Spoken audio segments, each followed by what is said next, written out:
నమస్తే తెలంగాణ ప్రజలారా, ప్రత్యేకంగా తెలంగాణ నిరుద్యోగులారా, ఎస్సీ వర్గీకరణ కోసం పోరాటం చేస్తున్న ఎవరైతే మాదిగ ఉపకులాల ప్రజలారా, విద్యార్థి నాయకులారా, నిరుద్యోగులారా, ప్రస్తుతం మనం స్క్రీన్ మీద చూస్తున్న ఏదైతే ఈ డేటా ఉందో ఈ డేటా అంతా ఎస్టిమేటెడ్ డేటా. అది గుర్తుంచుకోండి. ఫస్ట్ ఎస్టిమేషన్ అంటే అంచనా. అయితే సిఎస్ఓ కావచ్చు, ఇక్కడ ఉండే వివిధ ప్రభుత్వాలు సెంట్రల్ స్టాటిస్టికల్ ఇది ఆఫీస్ అని చెప్పేసి కేంద్ర ప్రభుత్వం సెంట్రల్ గవర్నమెంట్ ఆధ్వర్యంలో ప్రతి 10 సంవత్సరాలకు ఒకసారి, ప్రతి 10 ఇయర్స్కి ఒకసారి సెన్సెస్ జనాభా లెక్కలు తీస్తుంది. అయితే దాంట్లో 1981, 1991, అదేవిధంగా 2001, 2011, నెక్స్ట్ 2021లో జరగాలి. కానీ అది కోవిడ్ వల్ల పోస్ట్పోన్ అయింది. ఇప్పుడు కేంద్ర ప్రభుత్వము మరి దాన్ని చేపట్టాలని చెప్పేసి ముందరకు వస్తుంది. ఈ తరుణంలోనే బీసీ కులగణన చేయాలి. బీసీ కులగణనతో పాటు బీసీల వాటా వాళ్ళ రిజర్వేషన్ వాళ్ళకి ఇవ్వాలని చెప్పేసి ఒక సైడు బీసీ వెనుకబడిన వర్గాలు కూడా భారీ ఎత్తున ధర్నాలు, అదేవిధంగా ప్రభుత్వాన్ని డిమాండ్ చేస్తున్న దాఖలు చూస్తున్నాం. ఒక సైడు ఆర్ఎస్ సంఘాలు మరి దీనికి వ్యతిరేకంగా ఉన్నాయని చెప్పేసి ఒక వాదన ఉంది. మరి ఆల్రెడీ బీహార్ చేసింది, ఏపీలో కూడా చేస్తామని హామీ ఇచ్చారు. మరి తెలంగాణ రాష్ట్రంలో కూడా తెలంగాణ ప్రభుత్వము చేస్తా అని హామీ ఇచ్చింది. కానీ ఆగస్టు 1వ తారీఖు నాడు ఈ ఎస్సీ వర్గీకరణ చేయాలి, దాన్ని అమలు చేయవలసిన పూర్తి హక్కులు కానీ వాటికి సంబంధించిన కార్యాచరణ కానీ వివిధ రాష్ట్రాలు చేసుకోవచ్చు అని జస్టిస్ చంద్రచూడ్ ఆధ్వర్యంలో ఇచ్చిన ఏదైతే 6:1 బెంచ్ తీర్పు ఏదైతే ఆ తీర్పుకు తాలూకు ఇచ్చిన నిర్ణయం, ఆ ధర్మాసనం వెలువరించిన ఆ తీర్పులను మరి వివిధ రాష్ట్రాలు అమలు చేయాలని చెప్పేసి ఈ యొక్క ప్రభుత్వము, కేంద్ర ప్రభుత్వము మరి ఈ యొక్క సుప్రీంకోర్టు ఆధ్వర్యంలో ఆ బెంచ్ నుండి మరి ఒక నిర్ణయాన్ని తీసుకొచ్చే ప్రయత్నం చేస్తే మరి యొక్క ఆ తీర్పుని, మరి ఆ ధర్మాసనం ఇచ్చిన తీర్పుని నాడు అసెంబ్లీ కేంద్రంగా ఆగస్టు 1 తర్వాతకి ఆ అసెంబ్లీ సెషన్ జరుగుతున్న తరుణంలో రేవంత్ రెడ్డి గారు మరి వర్గీకరణ మేము అమలు చేస్తాము, మరి ఆర్డినెన్స్ తీసుకొచ్చైనా మరి ప్రస్తుతం తెలంగాణలో ఉండే నియామకాల్లో అమలు చేస్తామని చెప్పేసి హామీ ఇచ్చారు. ఆ తర్వాతకి వెంటనే మరి ఏవైతే నోటిఫికేషన్స్ ఉన్నాయో అవసరమైతే రీనోటిఫికేషన్ చేయండి, మరి స్వాతంత్రం వచ్చిన కారణం మేము నష్టపోయినాము, ప్రత్యేకంగా ఎస్సీ ఉపకులాలు నష్టపోయినాయి. మరి గత ప్రభుత్వము ఏదైతే టీడీపీ ప్రభుత్వము 97 ఆ సమయంలో 1997 సమయంలో మరి రామచంద్రరాజు ఇచ్చిన కమిషను ఆ తీర్పుల మేరకి మరి నాడు 4 సంవత్సరాల పాటు ఆ విద్యా ఉద్యోగ అవకాశాల్లో రిజర్వేషన్ అమలు చేయడం వల్ల సుమారు ఒక 20,000 ఉద్యోగాలు మాకు వచ్చినాయి. మరి ఈ తీర్పుకు అనుకూలంగా మరి దాన్ని సానుకూలంగా స్పందించి రేవంత్ రెడ్డి గారు ముందరికి రావడము మరి సంతోషదాయకం. మరి వెంటనే అమలు చేయాలని చెప్పేసి ఈ మధ్యకాలంలో ఈ ఎంఆర్పిఎస్ అధినేత అయినటువంటి మాన్యశ్రీ మందకృష్ణ మాదిగ గారు, అదేవిధంగా అనుబంధ సంఘాలు ఎంఎస్ఎఫ్ కావచ్చు, వారితో పాటు ఈ వివిధ విద్యార్థి సంఘాల నాయకులు, మరి మేధావి సంఘాలు కూడా ప్రభుత్వాన్ని డిమాండ్ చేస్తూ రిప్రజెంటేషన్ ఇస్తూ ఉన్నారు. ఆ తరుణంలో ఒకవేళ వర్గీకరణ ప్రకారము ప్రస్తుతం తెలంగాణలో ఉండే వివిధ నోటిఫికేషన్లలో మరి వివిధ ఉద్యోగ అవకాశాల్లో మరి ఎలాంటి రిజర్వేషన్స్ వస్తాయి, వాళ్ళు అమలు చేస్తే ఎంత మేరకు ఎస్టిమేషన్ చేయొచ్చు. ఒకవేళ ఎంపెరికల్ డేటా 2014 సమగ్ర కుటుంబ సర్వే ప్రకారము మరి తెలంగాణలో ఆగస్టు 19 నాడు 68,44,000 పైచిలకు జనాభా ఉంటే దాంట్లో 50 లక్షల పైచిలకు మాదిగ సామాజిక వర్గం ఉన్నది. అదేవిధంగా మాల సామాజిక ఉపకులాలు 15 నుండి 18 లక్షల దాకా ఉన్నారు. మరి ఉపకులాలు 3 నుండి 5 లక్షల దాకా ఉన్నారు. దీంట్లో కన్వర్టెడ్ క్రిస్టియన్స్ కూడా దాంట్లోనే 2 నుండి 3 లక్షల దాకా ఉండొచ్చు. మరి ఏదేమైనప్పటికీ ఈ ఇస్తున్న ఏదైతే 15% రిజర్వేషన్ ఉందో ఈ 15% రిజర్వేషన్ని మరి ఆనాడైతే 7% మరియు 6%, మిగతా 1% మరి వివిధ ఉపకులాలకు ఇవ్వడం జరిగింది. మరి ఒకవేళ ఇప్పుడున్న ఎంపెరికల్ డేటా ప్రకారం సమగ్ర కుటుంబ సర్వే ప్రకారం కనుక తీస్తే ఇప్పుడు ఏ కేటగిరీకి డి కేటగిరీకి 1% పోగా బి కేటగిరీలో మాదిగ ఉపకులాలకు సుమారు 9 నుండి 10% వస్తుంది, అంటే రిలేటెడ్ 10% వస్తుంది. ఈ ఉమ్మడి రాష్ట్రం విడిపోయింది కనుక, ఈ ఆంధ్రప్రదేశ్ విడిపోయింది కనుక, ఈ ఎస్సీ జనాభా కూడా స్ప్లిట్ అయి విడిపోయింది కనుక ఆ లెక్కల ప్రకారం అయితే, అంచనా ప్రకారం అయితే ఈ మాల ఉపకులాలకు సంబంధించి 4% వస్తుంది అని చెప్పేసి అంచనాలు చెప్తా ఉన్నాయి.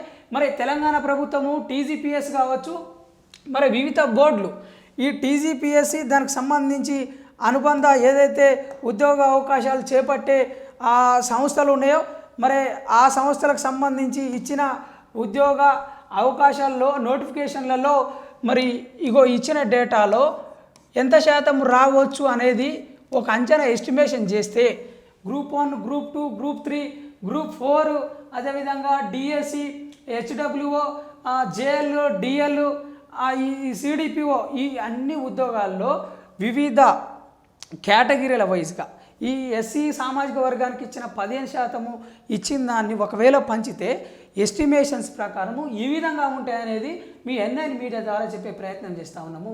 డిఎస్సిలో ఆల్రెడీ ఎగ్జామ్ అయిపోయింది, టెట్ కూడా అయిపోయి ఎగ్జామ్ పెట్టిర్రు. దాంట్లో 1162 పోస్టులు ఉన్నాయి. దాంట్లో ఎస్సీ సామాజిక వర్గానికి 15% తీస్తే 1660 పైచిలకు ఇక్కడ ఉద్యోగాలు వచ్చే అవకాశం ఉంది. మరి దాంట్లో ఎస్సీబీ కేటగిరీలో మరి 1100 పైచిలకు ఉద్యోగాలు వచ్చే అవకాశం ఉంది, టీచర్స్ ఉద్యోగాలు వచ్చే అవకాశం ఉంది.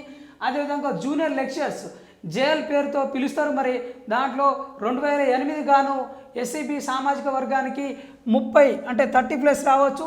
మొత్తానికి 15% ఒకవేళ తీస్తే దాంట్లో 300కు పైగా ఉద్యోగాలు వస్తాయి. దాంట్లో 30కి పైచిలకు రిజర్వ్డ్ కేటగిరీలో ఎస్సీబీ సామాజిక వర్గానికి రావాలి. డిగ్రీ లెక్చరర్స్ వచ్చేసి 544 గాను దాంట్లో ఒకవేళ రిజర్వేషన్స్ ప్రకారం 15% తీస్తే దాంట్లో కూడా 50కి పైచిలకు మరి ఎస్సీబీ కేటగిరీ కిందకి వస్తాయి. అదేవిధంగా హెచ్డబ్ల్యూఓ హాస్టల్ వెల్ఫేర్ ఆఫీసర్స్ కూడా 581 ఉద్యోగాలు ఉన్నాయి. దాంట్లో 15% తీస్తే 90కి పైగా వస్తే దాంట్లో 50 పైగా ఎస్సీబీ కేటగిరీ కిందకి వస్తాయి. అదేవిధంగా గ్రూప్ 1 విషయానికి వస్తే 563 గాను గతంలో 503కి 60 పోస్టులు ఈ కొత్తగా ఏర్పడ్డ ప్రభుత్వం కాంగ్రెస్ ప్రభుత్వం కలిపింది. దాంట్లో మరి 563 గాను ఈ 15% అనుకుంటే 15%లో దాంట్లో సుమారుగా 93% అంటే 93 కేవలం 93% కాదు, 93 ఉద్యోగాల్లో 60కి పైగా మరి ఈ దీంట్లో రావడానికి ఆస్కారం ఉంటుంది. అంటే ఈ దీంట్లో ఓపెన్ తీస్తే ప్రిలిమ్స్లో కనుక ఈ ఓపెన్ ప్లస్ దీంట్లో ఇచ్చిన కేటగిరీ వైజ్గా ఎస్సీ బి ప్రకారం తీస్తే సుమారు ఇక్కడ 55 నుండి 60 ఉద్యోగాలు కూడా ఈ ఆఫీసర్ ఉద్యోగాలు, అదే డిప్యూటీ కలెక్టర్స్ అయినా, ఆర్డీఓలు అయినా, లేదు అని అంటే సిటీఓలు అయినా, డిఎస్పీలు అయినా రావడానికి ఆస్కారం ఉంటుంది. అదేవిధంగా గ్రూప్ 2లో కూడా 783 ఉద్యోగాలు ఉన్నాయి. దాంట్లో ఈ 15% తీస్తే సుమారు 120 వస్తాయి. దాంట్లో 100కి పైగా వచ్చే అవకాశం ఉంది. మరి గ్రూప్ 3లో కూడా 1388 ఉద్యోగాలకు గాను మరి 200 పోస్టులు 15% రావచ్చు. దాంట్లో 150కి పైగా 120 నుండి 150 పైగా దీంట్లో ఉద్యోగాలు ఈ గ్రూప్ 3లో కూడా రావడానికి ఆస్కారం ఉంటుంది.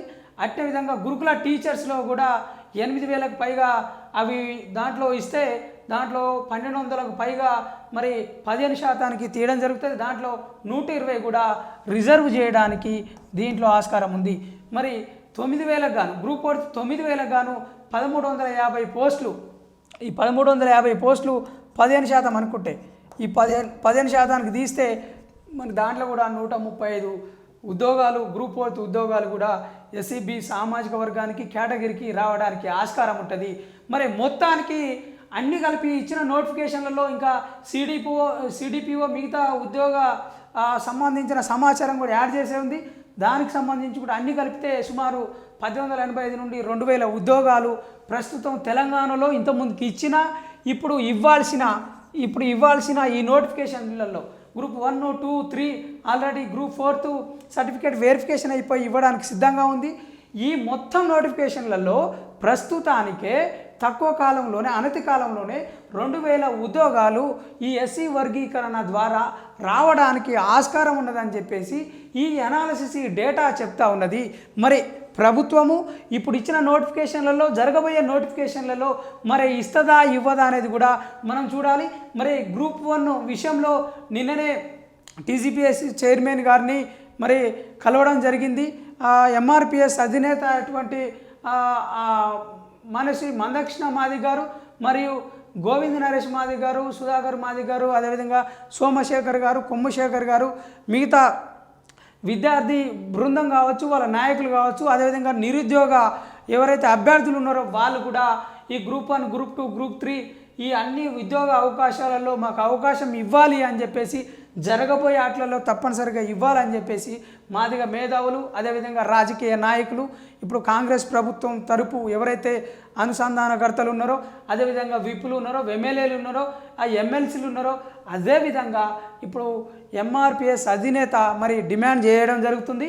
మరి ప్రభుత్వము మరి టీజీపీఎస్సీ మరి ఈ యొక్క ఎంపెరికల్ డేటా తీసుకొని మరి ఇప్పుడు పెరిగిన జనాభా ప్రకారం అంటే 2011 జనాభా లెక్కలు దాని ప్రకారం తీస్తుందా, లేదంటే 2014లో జరిగిన సమగ్ర కుటుంబ సర్వే లెక్కలు తీసుకొని చేస్తుందా, లేదు అని అంటే వీళ్ళు ఎన్నికల ఎజెండాలో భాగంగా మేనిఫెస్టోలో పెట్టిన 18% రిజర్వేషన్ ఇస్తామని చెప్పేసి రేవంత్ రెడ్డి గారు మేనిఫెస్టోలో పెట్టడం జరిగింది. మరి దాని ప్రకారం రిజర్వేషన్స్ పెంచి ఇస్తారా అనేది కూడా పూర్తిగా పారదర్శకంగా తెలవాల్సిన అవసరం ఉన్నది. మరి ఏదేమైనప్పటికీ ఇప్పుడు తెలంగాణ వచ్చిన తర్వాతకి 2014 నుండి 2024 ఈ 10 నెలల కాలంలో మరి అమలు చేస్తే కనుక ఈ యొక్క ఆఫీసర్ ఉద్యోగాలలో ఎక్కువ అవకాశాలు రావడానికి మరి ఒక సానుకూలంగా మరి వాళ్ళకి లబ్ధి చేకూరే ఒక అవకాశము, హక్కు రాజ్యాంగబద్ధంగా ఉండే ఒక ఉద్యోగాకు కూడా పొందే ఆస్కారం ఉంటుంది. మరి ఈ ఆఫీసర్ ఉద్యోగాల్లో సుమారు 320కి పైగా రావచ్చు. మరి అదేవిధంగా టీచర్ పోస్టులు కూడా అవి 1100 పైగా రావచ్చు. ఏవైతే ప్రతి డేటా ఇది ఎస్టిమేటెడ్ డేటా, బట్ 10% ప్రకారం ఇస్తే, అదే బీసీ సామాజిక వర్గానికి ఎస్సీ అయితేనే 4% ఇస్తే, ఎస్సీ సబ్ క్లాసిఫికేషన్లో కేటగిరీలో భాగంగా ఏడీలకు అయితే 1% ఇస్తే ఈ విధంగా రావచ్చు. ఈ డేటా మొత్తము 59 క్యాస్ట్కి సంబంధించిన డేటా అని మనం చెప్పొచ్చు. మరి ఏ విధంగా ఇస్తారు, ఎట్లా ఇస్తారు, దానికి సంబంధించిన కార్యాచరణ మరి ప్రభుత్వము మరి ఎంత లేట్ చేస్తుంది, తొందర ఇస్తుందా, లేదని అంటే ఆర్డినెన్స్ తీసుకొస్తుందా, రేవంత్ రెడ్డి గారు హామీ ఇచ్చారు కనుక అట్నే ఎంఆర్పిఎస్ వర్గాలు కూడా బలంగా ఉన్నాయి. అవసరమైతే మా ఉద్యోగాల కోసం, మా విద్యా అర్హతల కోసం, మా అవకాశాల కోసం మేము మళ్ళొకసారి రోడ్ల మీదకి వచ్చైనా ప్రభుత్వాన్ని స్తంభింపజేసైనా మా హక్కులను సాధించుకుంటామని చెప్పేసి ఈ 30 సంవత్సరాల ఈ నిరంతరాయంగా జరుగుతున్న ఏదైతే ఈ యొక్క ఎంఆర్పిఎస్ పోరాట ఫలితాలను మరి దక్కుతాయా దక్కదా అనేది కూడా వేచి చూడాలి. ఇక్కడ ఇచ్చిన సమాచారం మాత్రము ఒక అంచనా ప్రకారం అనేది కూడా మేము దాన్ని మీ ముందు సూటిగా చెప్తా ఉన్నాము. మరి మాకు సంబంధించిన మేధావి వర్గం ఇచ్చిన ఈ యొక్క ఇన్ఫర్మేషనే మీకు చెప్పే ప్రయత్నం చేస్తూ ఉన్నామని చెప్పేసి చెప్తా ఉన్నాము. Thank you.